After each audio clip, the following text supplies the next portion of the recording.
የተወደዳችሁ እንዴት ናችሁ?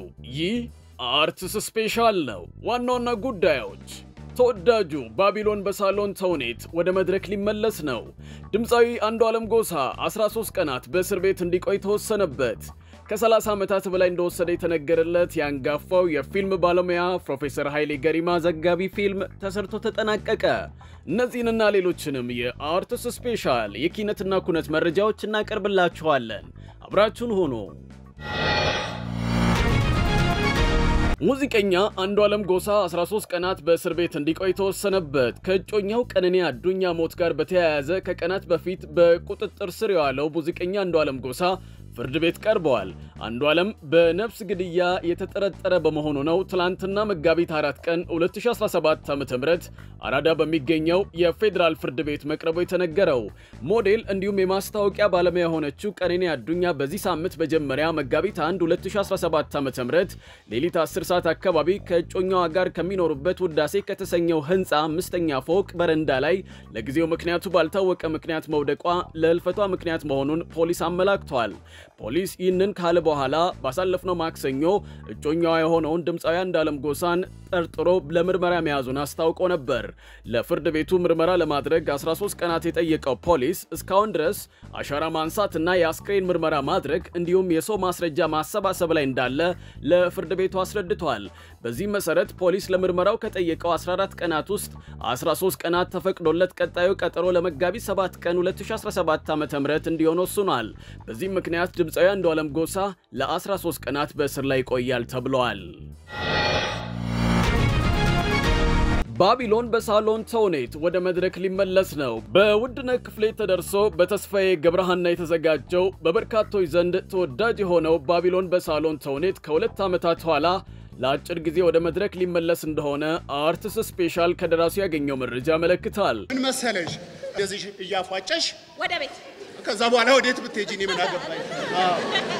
እቺ ነች ያገናኘችን። በቃ እቺ ነች ችግር። ይሄው እቺንም አላረ ተዋት። እንኳን ተከፍሎኝ ሰፈሬ በነጻ ተሳደባለሽ። ባቢሎን በሳሎን ተውኔትን በአውሮፓ ለሁለተኛ ጊዜ ለማሳየት እንቅስቃሴዎች እንደተጀመሩ የተገለጸ ሲሆን ተውኔቱ ወደ አውሮፓ ከመጓዙ በፊት ለአጭር ጊዜ በዓለም ሲኒማ እንዲታይ ንግግሮች እንደተጀመሩ ውድነህ ክፍሌ ለአርትስ ስፔሻል ተናግሯል። አውሮፓ ከመሄዱ በፊት እዚህ ለአጭር ጊዜ ይታያል እና እንትኖች ደግሞ ዓለም ሲኒማ ባቢሎንን በተደጋጋሚ ይጠይቁ ነበር እና ዋና ኃላፊዎቹ እኔንም አነጋገሩ። ባካችሁ ከከፈታችሁት እኛ ጋር ክፈቱ፣ የፈለጋችሁትን ቀን እንሰጣችኋለን። በቃ አውሮፓ ከመሄዱ በፊት 3 ወርም ይሁን 4 ወርም ይሁን ምንም ይሁን እኛ ጋር አሳይታችሁ ይሂድ ወደ አውሮፓ የሚል ሐሳብ ቀረበ። ከነሱ ጋር ተነጋግረናል። ከአብዛኛው አክተር ጋርም ተነጋግረናል። ከፕሮዲውሰሩም ውጪ ከሚወስደው ጋርም ተነጋግረናል። ጥቂትኛ እንደ ባለሙያ አክተሩም እንዲሰብሰብ ብለን በምን መንገድ ነው የምንከፍተው የሚለውን ዲስከስ እናደርጋለን ማለት ነው እንጂ ይከፈታል ነው። ተውኔቱ ወደ መድረክ እንዲመለስ የበርካታ ቲያትር አፍቃሪያን ጥያቄ ነው። ከጥያቄውም ባሻገር ባቢሎን በሳሎን እንዳይረሳ ወደ መድረክ ለመመለስ እንሰራለን ሲል አክሎ ደራሲው ውድነህ ክፍሌ ተናግሯል። ባቢሎን እንዳይረሳም ወደ መድረክ መጣ መባሉ አስፈላጊም ስለሆነ እዚህም ደግሞ በጣም በርካታ ተመልካች ጥያቄ እያቀረበ ነው። ብሔራዊ ቲያትር ድረስ በርካታ ጥያቄ ቀርቧል። ለምን ባቢሎንን አትመልሱም? እኛ እንደውም አብዛኛው ይሰለቻል የሚልም ነገር እንኳን ነበር አክተሩ ላይ። በቃ እንዴ በጣም ይሰለቻል፣ ረጅም ጊዜ ለሰውም እንዲህ ቦሪንግ ነገር ይሆናል። ለምን እንደው ዞር እናድርገውና ወደፊት እንዳስፈላጊነቱ ብናወጣው ይሻላል የሚልም ነገር ነበር። ምን ነው አንቺ ምን ነው? አይ ምንድን ነው ምን ሆነሻል? ያ ባለሱቅ ተሻገር ጭሬ ላይ የቆለጠጠ ይዘጉና ተይ ወርቄ ተይ። ለ22 ዓመታት በኢትዮጵያ ብሔራዊ ቲያትር መድረክ ላይ ሲታይ የቆየው ባቢሎን በሳሎን ቲያትር ከ2 ዓመት በፊት ከመድረክ መሰናበቱ ይታወሳል። የኔ ትፍስት የናለንታ የኔ ቸኮላታ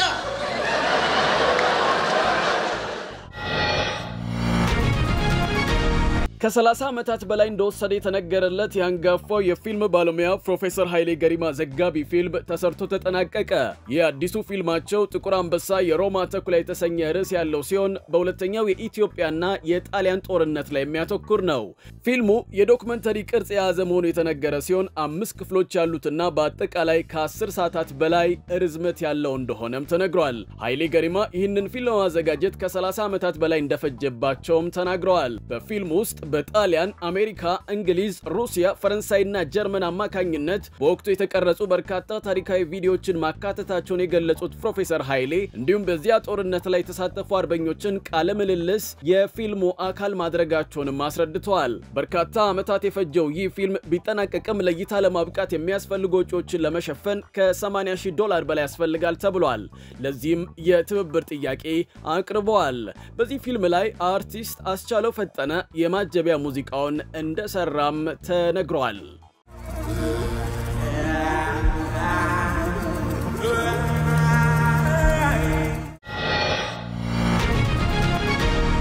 አስራ ሁለቱ እንግዶች የተሰኘ አዲስ ተውኔት የፊታችን እሁድ ለመድረክ ይበቃል። በሪግናልድ ሮስ ተደርሶ በአዲስ ተስፋ ወደ አማርኛ የተተረጎመውና በራሄል ተሾመ የተዘጋጀው 12 እንግዶች የተሰኘ አዲስ ተውኔት የፊታችን እሁድ መጋቢት 7 ቀን 2017 ዓ.ም ከቀኑ 8 ሰዓት ጀምሮ በአንጋፋው የኢትዮጵያ ብሔራዊ ቲያትር ለመድረክ ይበቃል። ይህ የመድረክ ተውኔት ስለ ፍትህ፣ ጭፍን ጥላቻና የውይይት ኃይል በሰፊው የሚዳስስ ሲሆን ታሪኩ የሚያጠነጥነው በነፍስ ግድያ የተከሰሰን ወጣት ዕጣ ፈንታ ለመወሰን የተሰባሰቡ 12 የሸንጎ አባላትን የሚያደርጉት ውይይትና ሙግትን ያሳያል ተብሏል። ላለፉት 6 ወራት በኢትዮጵያ ብሔራዊ ቲያትር በልምምድ ላይ የነበረው 12 እንግዶች ተውኔት 1 ሰዓት ከ50 ደቂቃ ርዝመት አለው ተብሏል። በተውኔቱ ላይ ዳንኤል አሸናፊ፣ መርዕድ ተስፋዬ፣ አንዱዓለም ካሳሁን፣ ራሄል ተሾመን ጨምሮ በርካታ ተዋናዮች ተሳትፈውበታል።